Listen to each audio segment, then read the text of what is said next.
industry that is full of emotional stress. Would you like to know how you can break free from the unnecessary burden of stress that leaves you exhausted? Happy Monday. So excited to be here with you guys. I ask that you bear with me because I am fighting a major allergy attack today.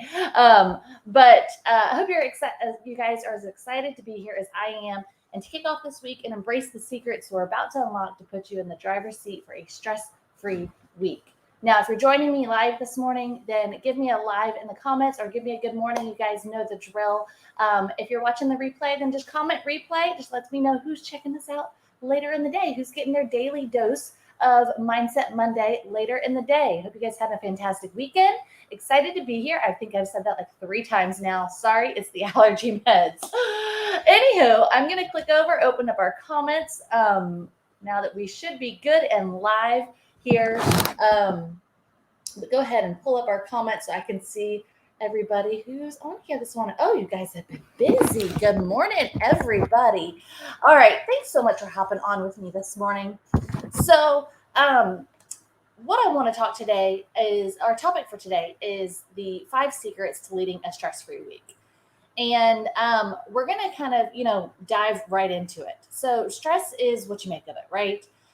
We all experience it. We all feel stress at some point. We stress is synonymous these days with real estate a lot of times, right? And if you agree, give me an agree in the comments.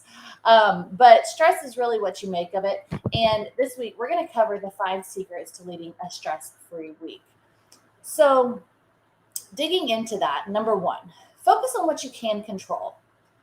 Most of what happens in our life is out of our control, right? The market on its own, it has its own cycles. Unforeseeable events come out of nowhere. People let us down. The world just turns at its own pace. And regardless of how much I may want it to slow down, it just feels like it keeps speeding up. But don't focus on the macro things. Instead, focus on the things you can control. Concentrate on your reactions, positive and constructive. How can you make the best of a current situation? What are the opportunities that everyone else is missing? What is the most important thing you can do today to get closer to where you want to be? That's what I want you to focus on. A lot of times we end up just going with the flow, right? And we get led throughout our day. We have all kinds of intentions, and then we just get led throughout our day. We don't really, we allow those things to stress us. So if you're looking to have that stress-free environment in your life, I encourage you to really focus on what you can control. When you feel like things are starting to spiral, I encourage you to focus on what you can control. Number 2, don't suffer imagined troubles. So who here has had a mental argument with themselves about something that hasn't happened at all yet? And actually, let me put my computer on airplane mode so I don't get distracted. My squirrel brain comes right on in. Anyhow, who here has had an argument with themselves? Give me a 1 in the chat if you have had an imaginary argument with someone that hasn't even happened yet. The discussion has not taken place, but you have already played out that whole scenario in your head, that entire argument, start to finish, and thought of all the 6 different ways that you're going to get through that. Yep, I think a lot of us do it. And sometimes we feel a little crazy by it once we actually step back. Sometimes it's really helpful to help us prepare. But yeah, a lot of times what ends up happening is we come up with these scenarios in our head, these big arguments or these big obstacles in our head that haven't even happened yet. So we're starting to experience stress in our life from worrying about things that haven't happened. It's okay to be thoughtful. It's okay to think of things ahead of time and to be aware and prepared, but don't spend your precious energy worrying about things that have yet to happen. All that's going to do is steal your current joy and your creative energy. Number 3, make a little progress each day. This is something we've talked about before. A 1% improvement each day is a 360% improvement over the course of a year. And I'm going to pause and I'm going to say that again. A 1% improvement each day is a 360% 10% improvement over the course of a year. As people, we generally overestimate what we can do in the next month, but we grossly underestimate what we can do over the course of the next 10 years. If that makes sense to you, let me know in the chat, because when I was trying to put together my notes for this, that was something that really stuck out to me, is just how much we can get done over a long period of time. And then also that it doesn't have to be this big undertaking every single day, right? Like, how many of us sit down and we write the really long list of things we're going to get done today or get done this week? And then we really feel defeated at the end of the day when we don't get all that done, right? We kind of set ourselves up for failure in that sense. 1% every single day can make a drastic change in you, in your business, in your life, if you just apply 1% of change each day. That was, like I said, that was something that just really stuck with me. Follow those daily habits that we talk about, those daily habits for success that we talk about. A little bit each day, implementing one habit, then adding another, that kind of thing. Concentrate on being more valuable in the world around you. Financial wealth is a result of the value that you bring to others. The same goes for relational wealth. The value you drive to them on a regular basis, like to the people around you, is going to bring you a lot more joy. It's going to bring down your stress a lot more when you're focusing on the value that you're bringing to others, when you're focusing on, less on the like, I'm not saying don't stress about your finances, because obviously everybody's got to pay bills. But when your focus is on what value you're bringing in your business or what value you're bringing in your life, then I think you'll find that the financial impacts of that will not be as stressful as maybe they are if you're only focusing on the dollars and cents. Does that make sense? Give me a yes in the comments if that makes sense. I'm going to take a sip of water.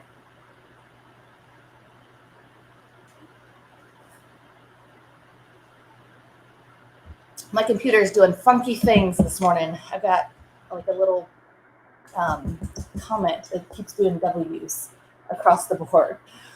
All right, so number 4, make others the hero of your story. There's one thing you have to recognize, and that is that your title as a realtor isn't about you. Rather, it's about the people that you touch. Your job isn't to control every step of the process. It's to take care of the people that have trusted you to guide them throughout the process. There's going to be plenty of times in the transaction where you don't have control of the situation, right? And all you can control is the effect of their experience. When you make your life about others, your stress and anxiety are going to melt away. When you are, and I'm sorry guys, I've got like notifications. I thought I put everything on airplane mode and it's just peeping through. It's totally distracting me. Anyway, when you put your focus on their journey, on their experience, and you don't make it personal. We've talked about this before about, if your business is broken, it's your business, it's not you. When you stop making things personal and you put more effort and focus on the value you're giving, on the experience you're providing to your clients, that personal stress and that anxiety are going to look a lot different. You're going to be able to compartmentalize and separate out those two.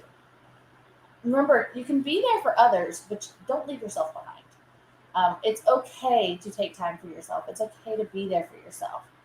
There are 8 billion people on this planet, and you can't make everybody happy. You can't be there for them all. You can't touch everybody. You have to recognize that the only person you truly can affect and be true, like at the end of the day, have the most impact on is yourself. You have to be true to yourself. And you have to really, like, this is why I love it when I ask people, like, what are their core values or what is their core mission for themselves? It's not necessarily just your business, but you as a person. If you have core values, or if you don't, start thinking about, like, what are your core values? Because those are going to be your compass. When you use your core values as your compass in business or in your life, you're going to start attracting the right people into your life and business. You're going to start attracting people who are like you, who have those same core values, and who kind of have that same core idea about life.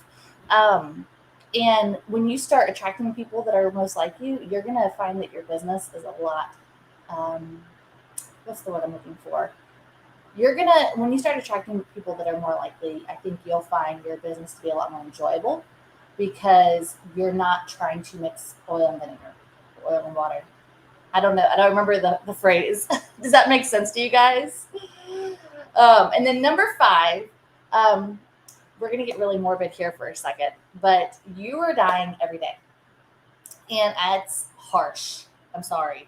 Um, but your time is amazingly precious. Time's not on our side. Let's just face it. How many summers do you have before you die? How many holidays do you have before you die?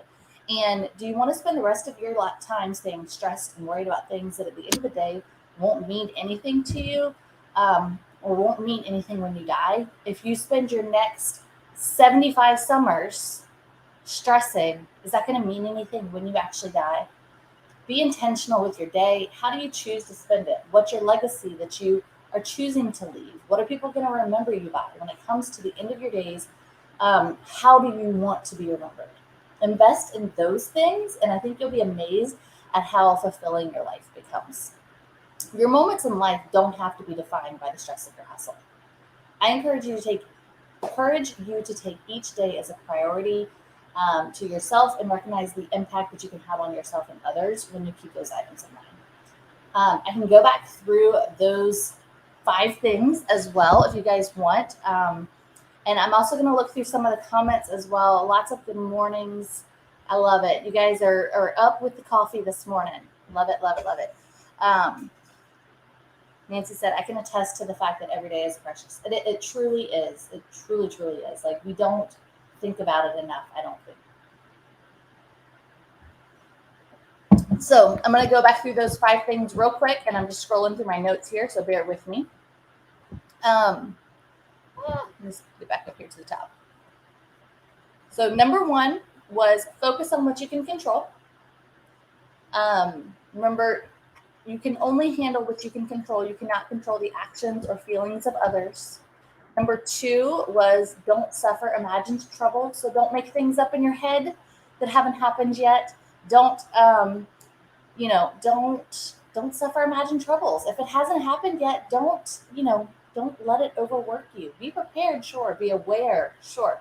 But don't have that whole argument that leaves you ticked off at somebody that you haven't even had the conversation yet, right? I actually had one of those situations this weekend or end of last week with somebody. And it turns out that just getting on the phone made things a lot easier and a lot smoother, as opposed to just imagining what they were thinking and what they were saying.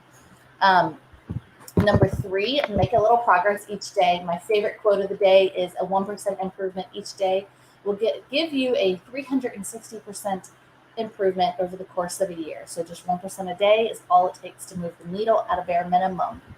And then number 4, make others the hero of your story. Make it about them. Make it about their journey.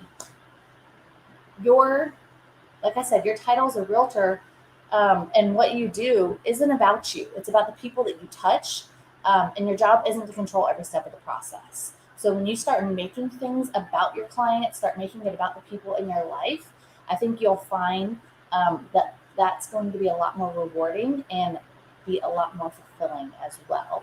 And then number 5, your time is precious, and make sure that you're using it wisely and not using it all wound up and stressed out, because we tend to do that. We go through days, weeks, months, years even, completely stressed out, and then we just lose time. We lose really precious time. So I'm going to leave you guys with 2 of my favorite sayings, but I hope you guys have an amazing week. Does anybody have any questions before I go into my last 2 sayings here? Do you guys have any questions or anything you want to talk about? Just drop it in the chat and let me know. But remember, my 2 favorite sayings: done is better than perfect. It doesn't have to be perfect. If you just need it done. And then when you make it your mission in life to be better tomorrow than you are today, you can't lose. If you're constantly striving to be a better version of yourself each day, then you are going to win every time. So I don't see any chat questions coming in. I hope you guys have a fantastic rest of your week. I hope you enjoy the weather. I hope you find the success that you're looking for, and I will talk to you guys later. Have a good one.